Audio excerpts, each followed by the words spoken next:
Ara mateix, en aquest precís segon, hi ha un nen mort al carrer. Ell ja és capaç de sortir d'ell mateix per a trobar una pau absorbent que ja no vol res més.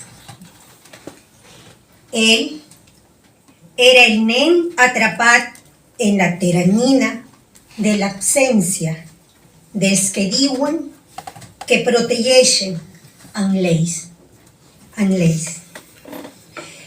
Ell que era incapaç de respirar el aire ranci que circulava.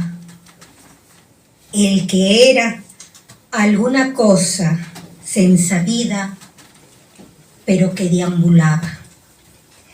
És el de la pell encentada que vorejava els seus ulls. És aquell que fugia dels gemecs dels mals esperits.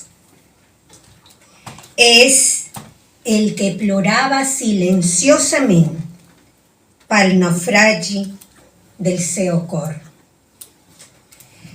És aquell que deia: soc el descuit de les nacions.